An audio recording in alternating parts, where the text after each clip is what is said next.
Mercredi 22 mai, mise à l'eau de Max 2, nouvellement parée d'un portique pour l'annexe et pour de futurs panneaux solaires.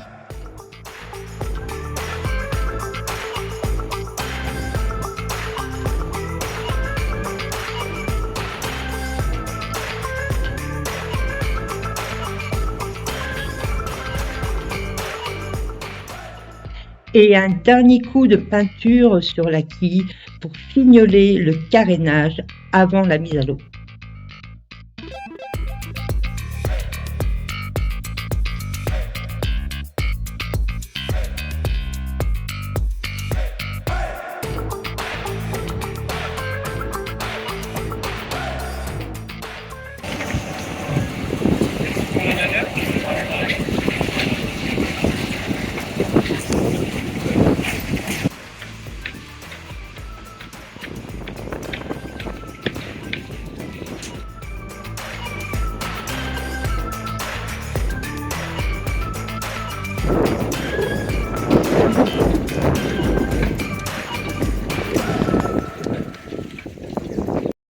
Lundi 27 mai, enfin une ouverture météo pour prendre le large.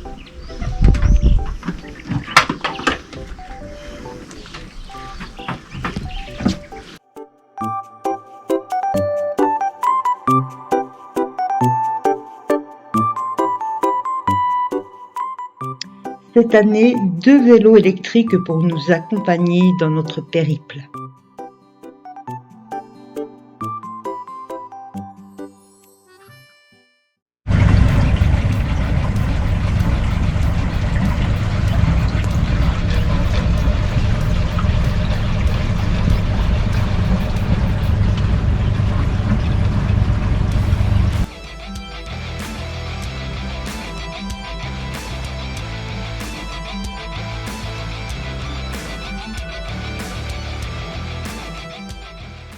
Et c'est parti, bye bye pour Napoléon.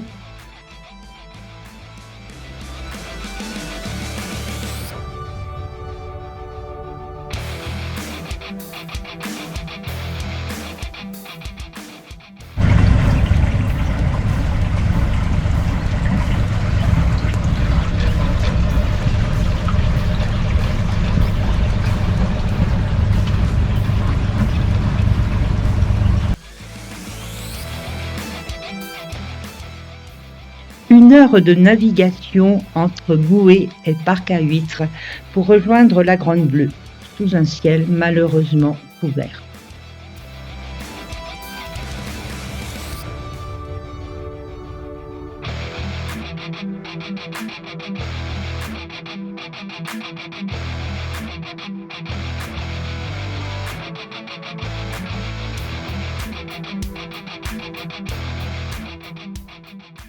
Six mois de navigation. Objectif, rejoindre Licata en Sicile. Notre programme, direction l'Italie, les Cinq Terres, Pise. Traversée pour la côte est de la Corse. Descendre la côte ouest de la Sardaigne.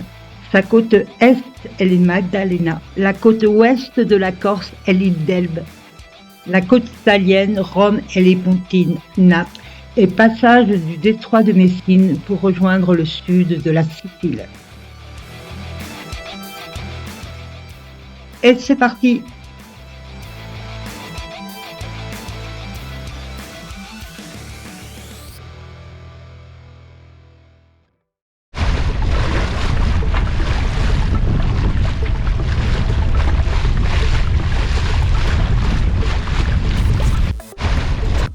« 31 000 pour rejoindre la calanque de Sormiou.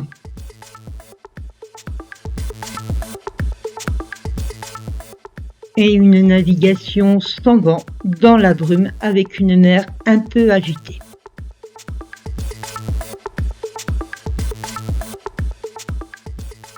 Au loin se dessine la réserve naturelle de l'archipel de Rio. En fond de toile, les Goudes et la baie des Singes.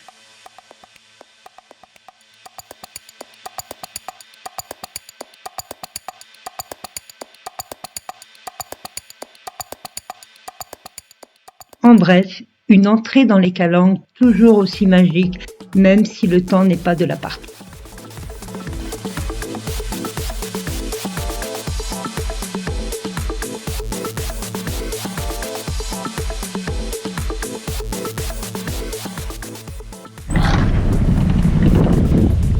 « 18h30, arrivée à Sormiou, l'une des calanques marseillaises.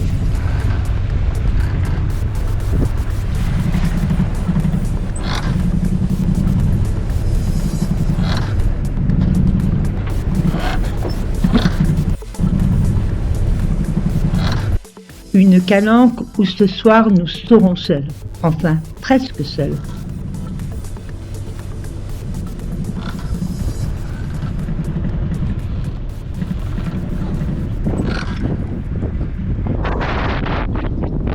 Réveil dans la calanque de Sormiou, sous le soleil, mais dans le vent.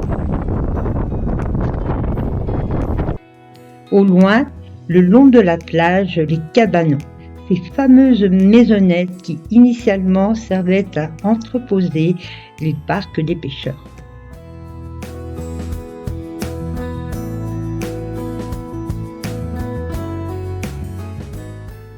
Sormiou nous offre sa palette de couleurs, son calcaire blanc taché du vert de la garrigue et des pins, et le bleu azur du ciel et de la mer.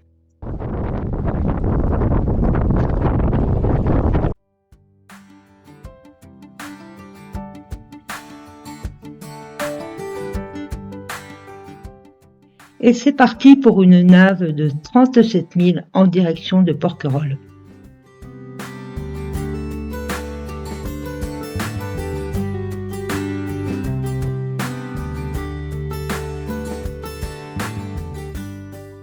Passage devant Cassis, au loin le bec de l'aigle de la Ciotat et l'île des Ambiers.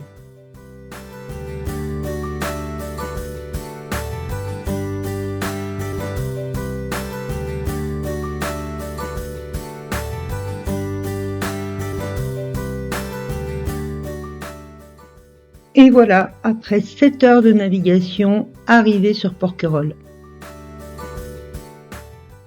Une navigation où nous avons eu très très froid.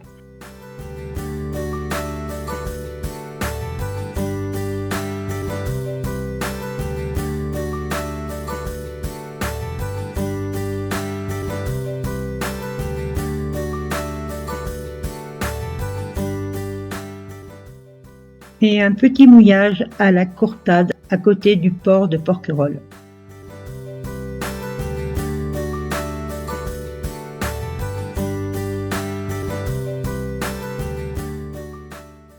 Coucher de soleil, un concert de violon par un de nos voisins plaisanciers, ainsi se termine notre journée.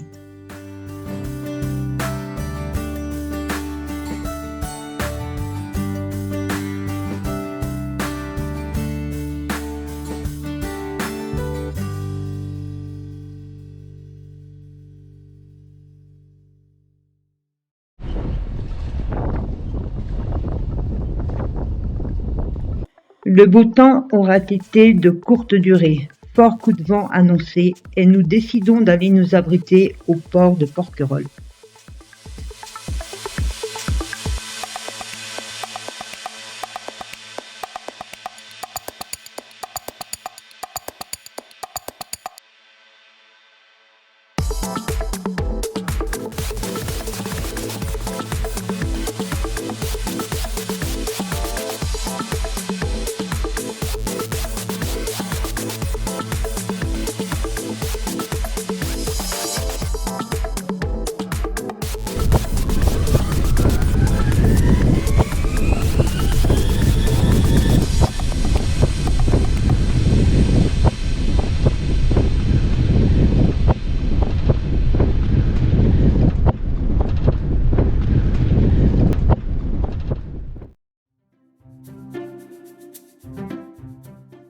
Et un petit cadeau laissé par notre voisin ce matin, la filière arrachée.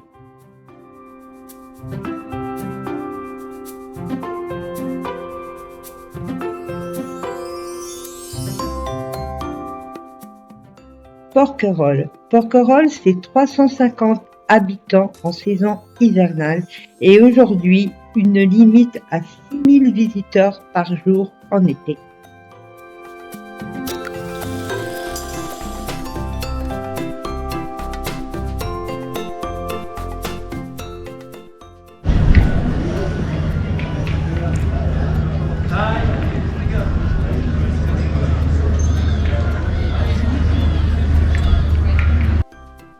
Direction l'église Sainte-Anne, surplombant la place d'Armes entourée de platanes et son fameux jeu de boules. « 7 km de long, 3 de large et 51 km de piste.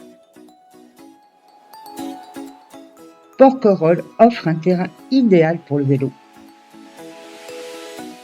Avec ses collines boisées séparées des plaines cultivées qui s'ouvrent sur la mer.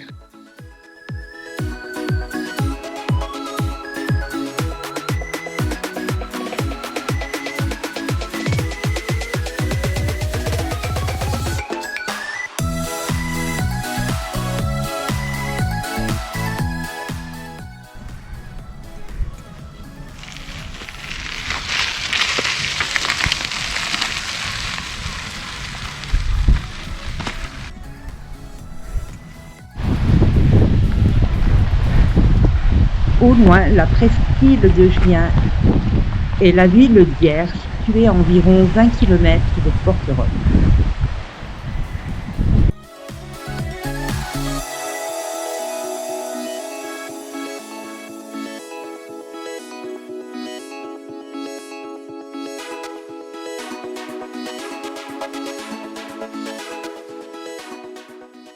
Un détour par la pointe des Langoustiers. Un petit coin de paradis pour les mouettes.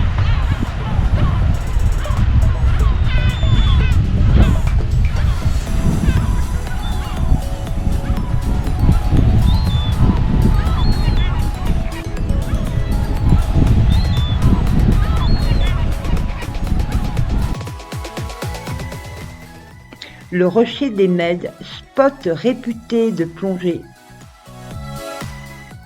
ouvre la voie vers l'île de Porquerolles, notre prochaine destination.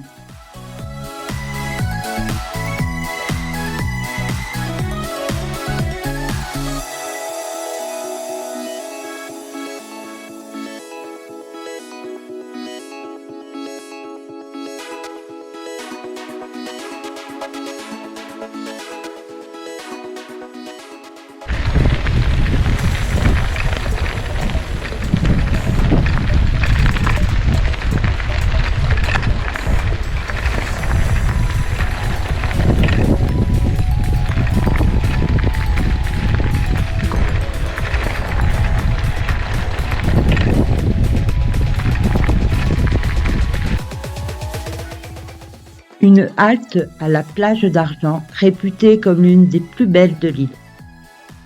Sa belle pinède en arrière-plage. Et sa plage de sable blanc bien abritée du Mistral.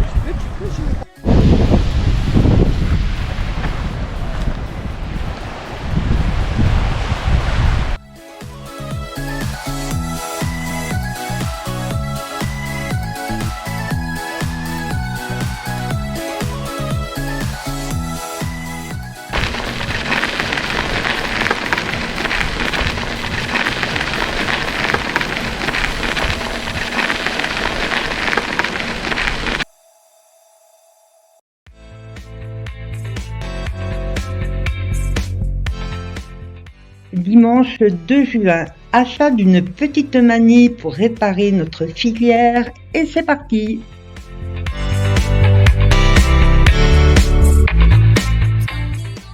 « 10 milles de navigation pour rejoindre l'île de Porquerolles.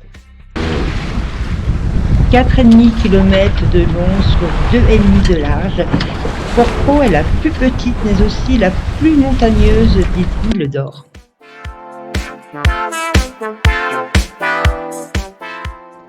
une île sauvage et préservée. Ici, pas de voiture, pas même un vélo, juste le calme et la sérénité.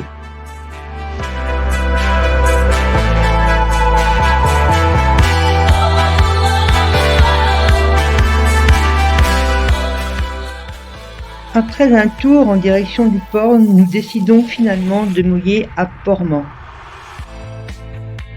l'endroit de référence pour se protéger du Mistral. Une baie néanmoins interdite depuis 2013 aux bateaux de plus de 12 mètres. Mais comme nous sommes assez petits, tout ira bien.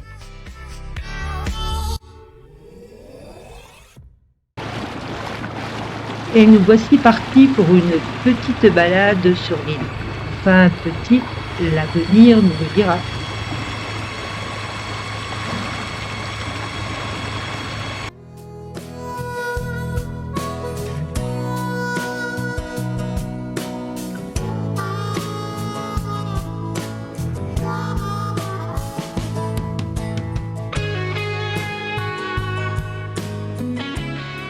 Et nous sommes partis pour rejoindre le port de Porquerolles dans une ambiance forestière très intime.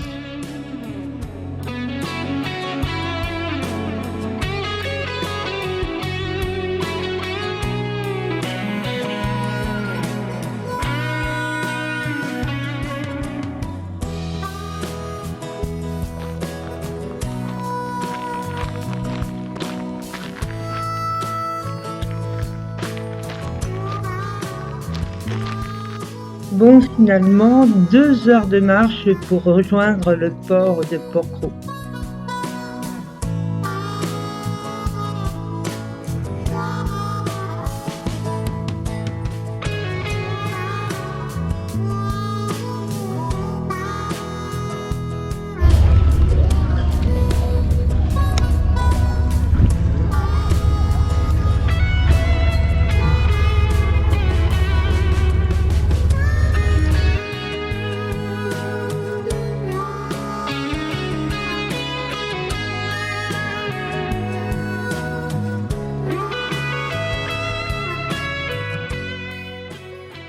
Et de se dire que si l'on avait mouillé devant le port, nous n'aurions pas 2 heures de marche à faire pour rejoindre le bateau.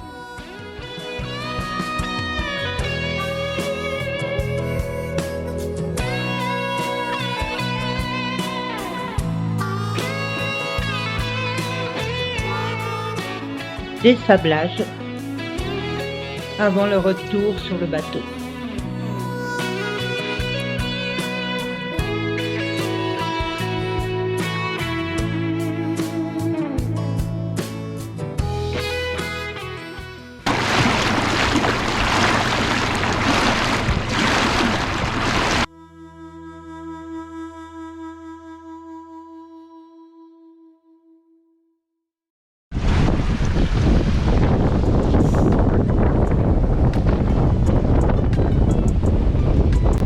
Mardi 4 juin, un petit vent établi à 15 nœuds et une petite nave de 8000 pour rejoindre le Lavandou.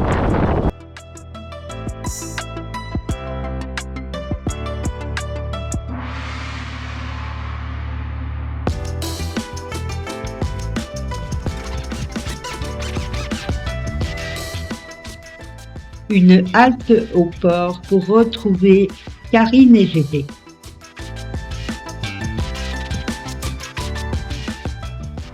Qui, après le froid des Arcs, ont pris leur retraite au soleil et plus précisément à Pramouski, devant un joli mouillage, mais à éviter si le vent vient de l'est.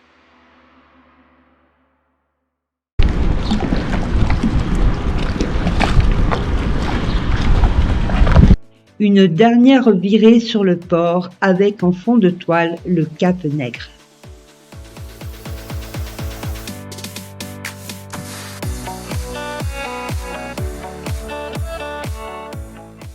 C'est parti pour Saint-Raphaël, 28 000 sur une mer houleuse.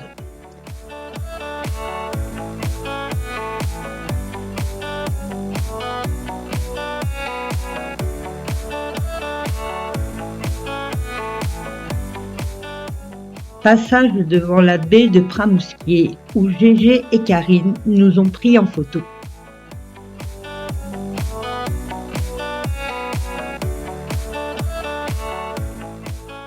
Arrivée au cap Taillat.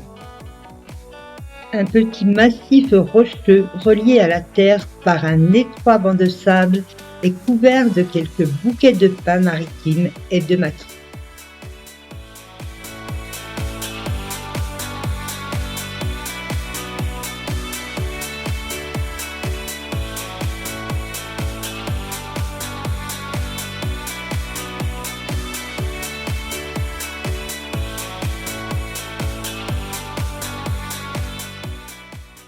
Et au profil de l'eau se dessine la baie de Saint-Tropez.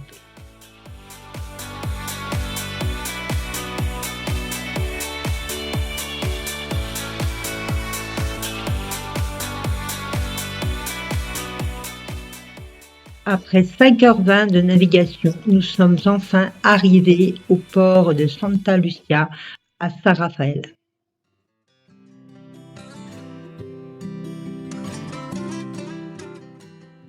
Balade sur le sentier du littoral, également appelé sentier des douaniers, dont le départ se fait juste après le port.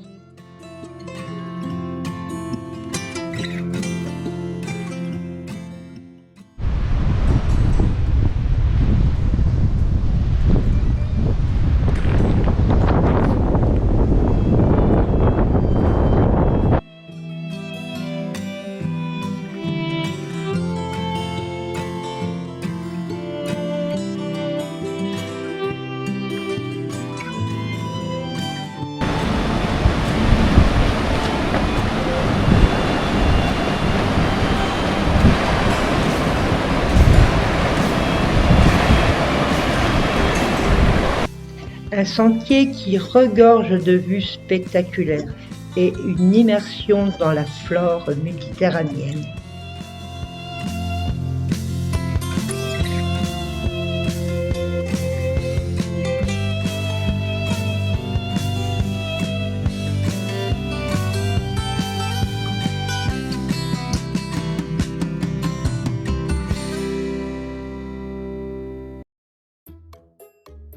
Ce soir, c'est la fête sur le bateau. Avec la pieuvre, la tortue, le cachalot, la sirène. Eh bien non, eux, on les laisse sur le port de Santa Lucia. Rendez-vous avec Evelyne et Pierre.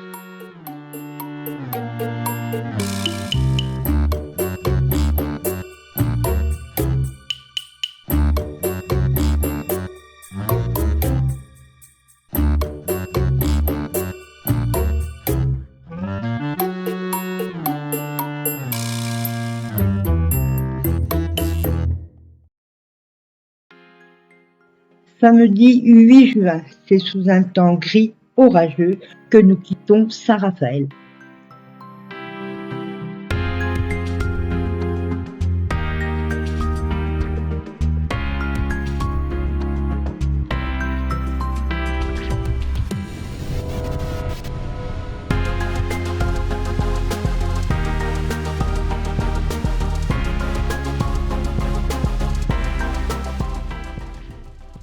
Un peu moins de 15 000 pour rejoindre le vieux port de Cannes.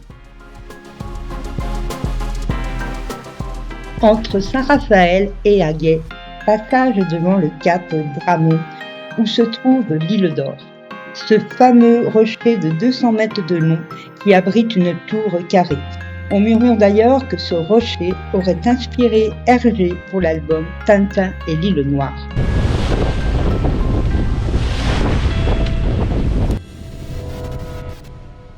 Fortement reconnaissable par son viaduc imposant Antéor et les falaises rouges de l'Estérel.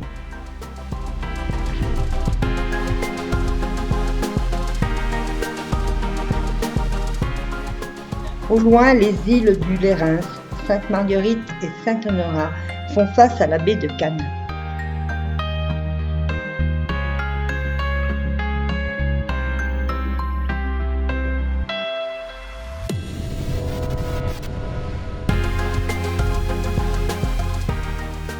et un véritable gymkhana entre les navires de croisière pour rentrer dans le Vieux-Port.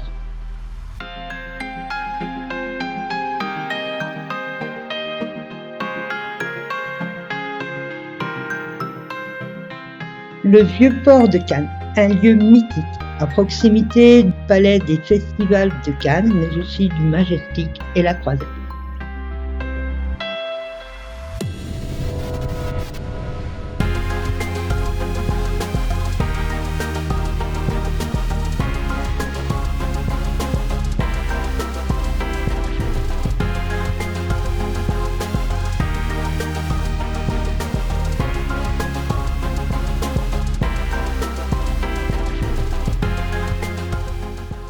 Et qui applaudit notre super accostage? Eh bien, Kat et JP qui sont venus nous retrouver sur le port.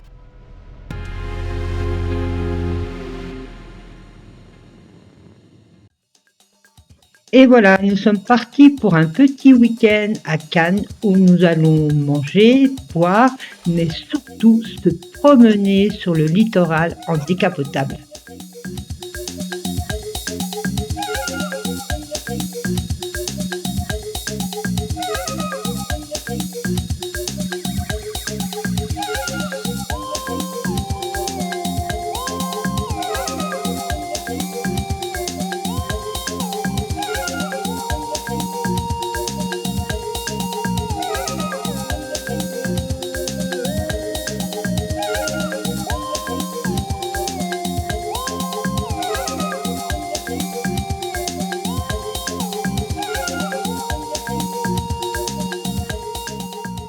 Séoul, Mandelieu-la-Napoule. Et une couleur de la mer digne de celle des Caraïbes.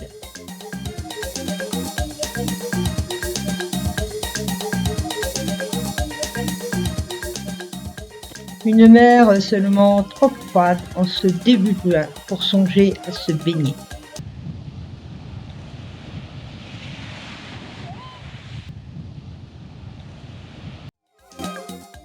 Une escale au Mati-Beach à Théoul-sur-Mer. Le Mati-Beach, un agréable restaurant de plage en bordure de mer.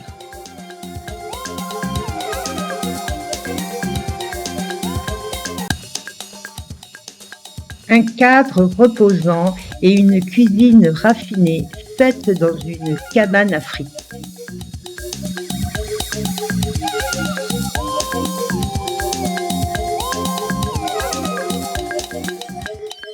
Et au menu, poissons et tartares, frites évidemment.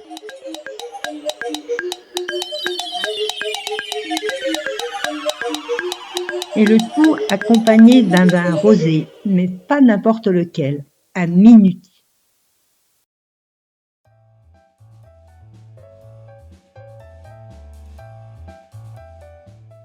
Jouxtant le Vieux-Port, surplombé par le quartier du Suquet, l'esplanade est la terrasse Cantero, l'un des plus grands sites événementiels à ciel ouvert de la ville de Cannes.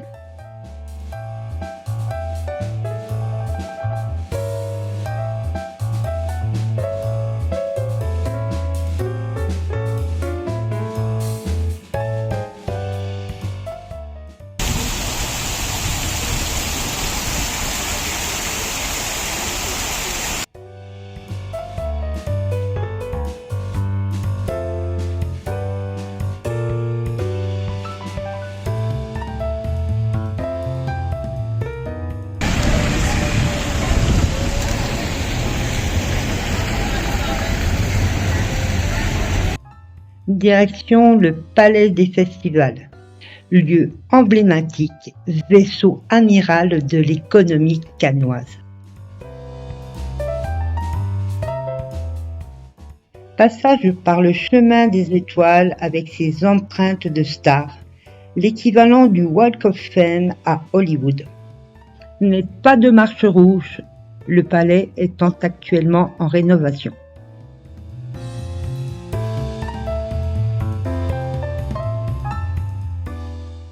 La plage, la mer à perte de vue, que l'on admire assis sur une de ces chaises bleues qui fait partie du décor de la Croisette. Indissociable de la Croisette, ses palaces. Le Marriott, le Carlton,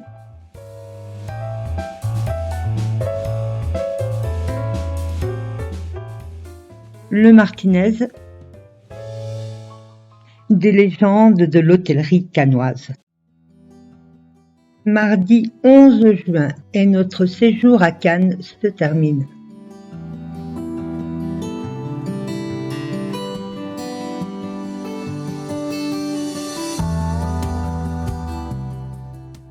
Très agréable ce vieux port avec ses vues sur la ville.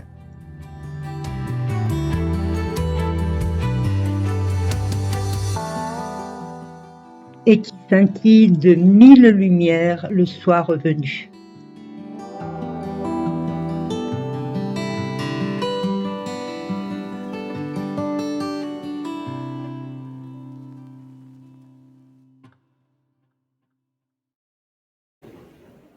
Mardi 11 juin. Mouillage dans la baie de Juan-les-Pins en attendant une place au port d'Antibes. Ce matin, halte au port de Port-Galis pour vidanger notre cuve à eau noire. Une arrivée au milieu des yachts, au raccordement électrique et au pare-battage démesuré.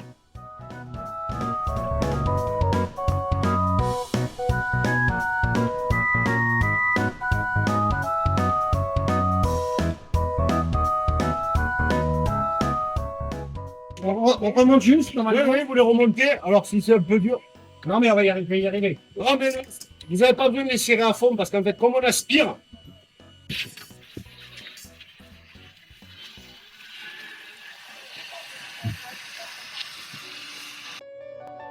Après une nuit agitée au mouillage, heureux de rejoindre le port d'Antibes, pour qui j'avoue avoir un coup de cœur. Mais ça, c'est mon côté paillette.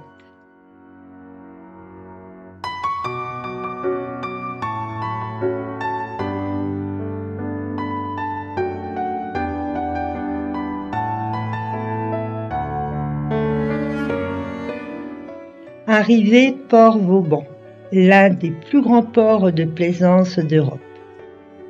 Et son fameux quai des milliardaires qui abrite les plus grands yachts au monde, dont certains mesurent plus de 100 mètres de long.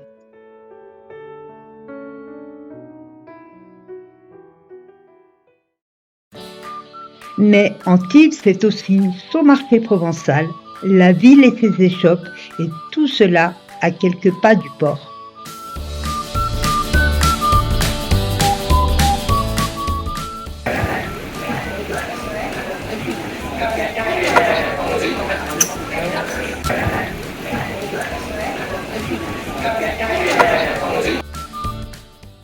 Nous voici donc installés pour 3 nuits à Port Vauban.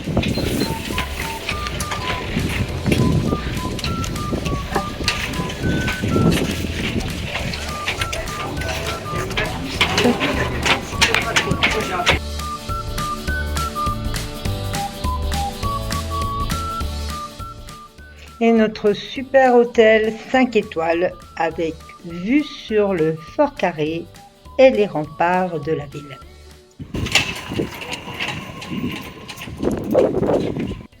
Un hôtel avec aussi une très belle table que nous partagerons avec 4 JP qui finalement n'arrivent plus à nous quitter, ainsi qu'avec Sylviane et Jo, nos amis de Nice.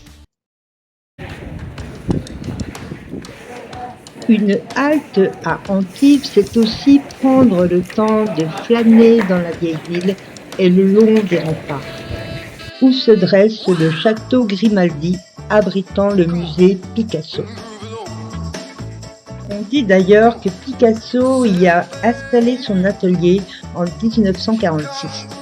Un château avec ses statues de bronze qui surplombent la mer.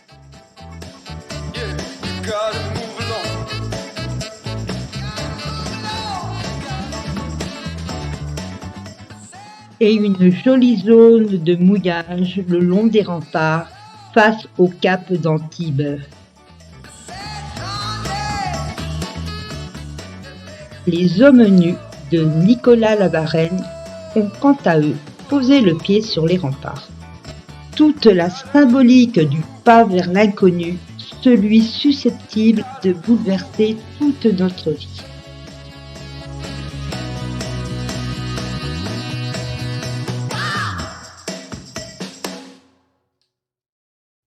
Notre dernière balade nocturne sur les remparts qui s'ouvre sur la plage de Gravette.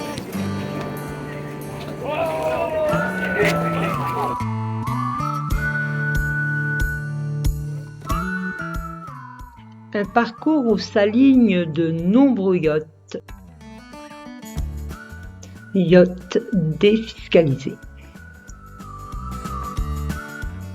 Bateaux improbables, petits et grands, tel le yacht Al Raya à plus de 5 millions d'euros.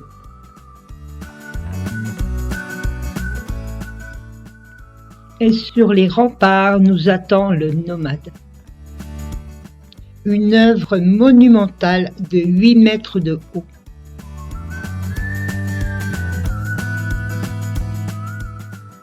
Constituée d'une dentelle de lettres majuscules en acier blanc.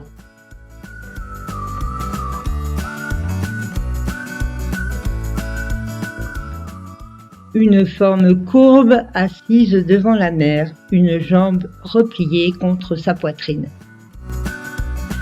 L'artiste catalan décline ici sa thématique de prédilection, le rapport entre le mot et le corps humain. Samedi 15 juin, départ de Port-Vauban, un vent d'ouest de 10 à 15 nœuds. Et comme nous sommes fair-play, lui, on va le laisser passer.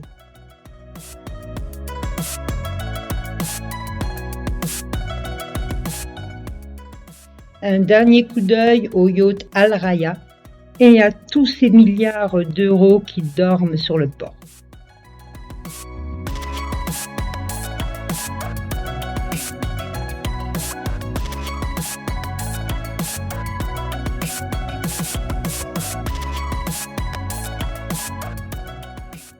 Et nous dépassons Ribelle qui fait tout de même 8 mètres de large sur 33 de long.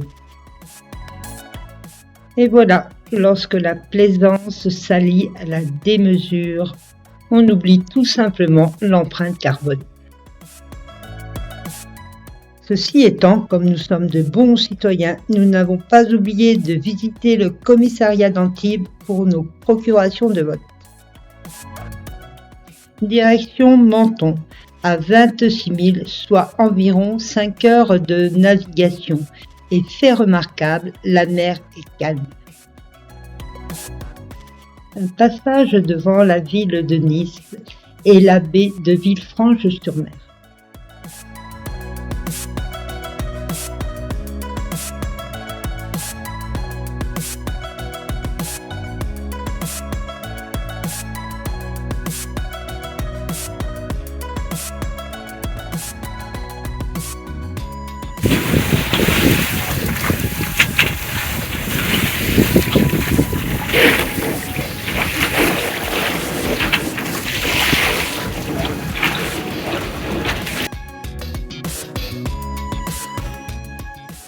Au loin se dessine le cap d'Aille, situé le long de la frontière monégasque.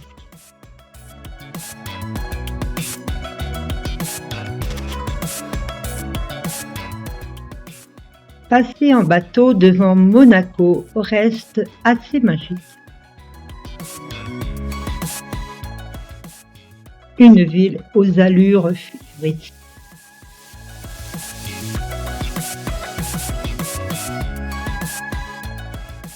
Et un contraste avec la ville de Menton et ses façades colorées qui lui donnent un charme aux accents italiens.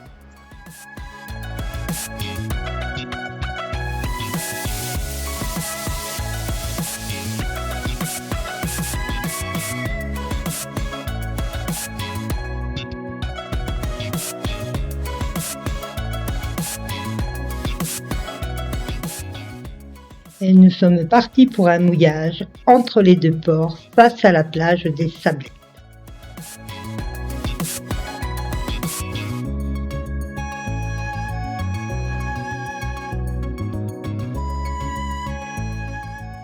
Et voilà, après 9 ans de navigation sur la côte méditerranéenne française, direction l'Italie.